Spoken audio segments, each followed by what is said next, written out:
All right, what's up everyone? Welcome to another episode of the Strength Classroom. Today we're going to talk about the floor press. The pros, the cons, what it can help with, the drawbacks, all that. Like I've seen it, a life worth living is a life with meaning. I'll do what I love till my heart stops beating. So, if you're interested in doing floor presses, here's some things you have to take into account.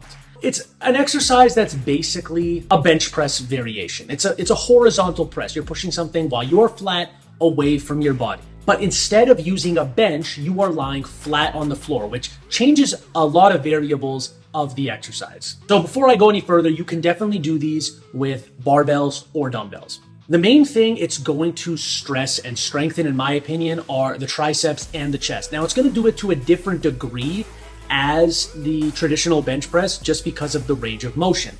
Now, I actually find you get a better chest contraction on floor presses just because the lats don't have any room to absorb any of the weight. So it's kind of, all the stress is pretty much placed on your pressing muscles. So if you got stupidly strong at floor presses, you definitely can expect your bench press, your normal bench press, to go up. Number two benefit will be reduced shoulder strain. Now, there's going to be less internal rotation at the bottom of the movement. So if your shoulders are bugging you, you can definitely plug in the floor press for a while until you address those issues and your shoulder pain goes away.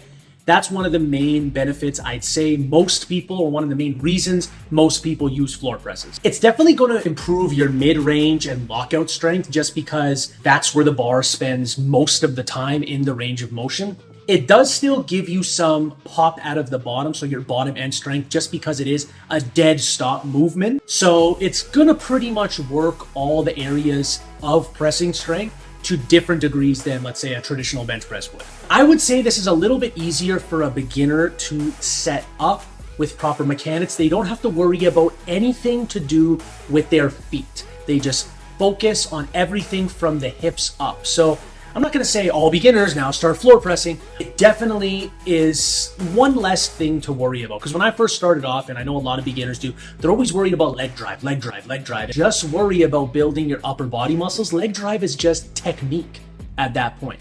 Anyone can teach leg drive, but can you get strong enough in the upper body muscles?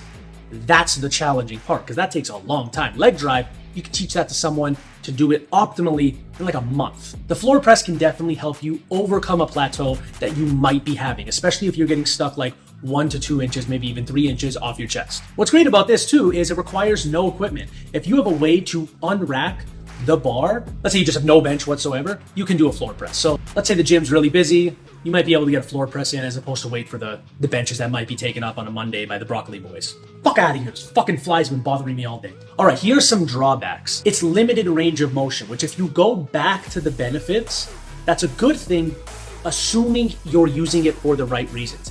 If you want to just permanently only do floor press, you're going to develop a lot of inflexibility in your shoulder joint. So it's not a good main movement. I would never tell someone do nothing but floor presses. There can be less chest activation, but I'm talking from the perspective of less chest stretch. So you are kind of not getting a 100% stretch and contraction of the chest muscles, which, like I said, there are other benefits. So it's not like this is the worst thing in the world, but like I said, just don't make it your only pressing exercise and you'll be fine. Now, my very first point was this could save your shoulders if your shoulders are bothering you, and you can use it for a little bit of time while you get your shoulders fixed. However, don't use this as a band-aid exercise. Be like, oh, you know what? I can finally press heavy and it doesn't bother my shoulders, but then you never actually address what's wrong with your shoulders. You just go, oh, this allows me to press heavy, so I'm going to keep doing it over and over and over again. But you're not actually addressing the root cause, which is something you should, so that you can press heavy on other exercises. So don't use this as a band-aid and as a crutch. Use this as almost a bridge to bridge the gap while your shoulders get healed up and you actually address what's wrong with them. So those are the benefits and drawbacks, disadvantages of the floor press. I personally like using this exercise first in my workout to go heavy. You can use it as a secondary movement to do slightly higher reps, maybe 6 to 10, 5 to 10, somewhere around there. And then I even like doing dumbbell floor presses where you can do get a manageable weight and just do 2 sets of as many reps as you can. That's a good strategy. So if you like the floor press, please drop a comment. Let me know how you program it. I'm very curious to hear.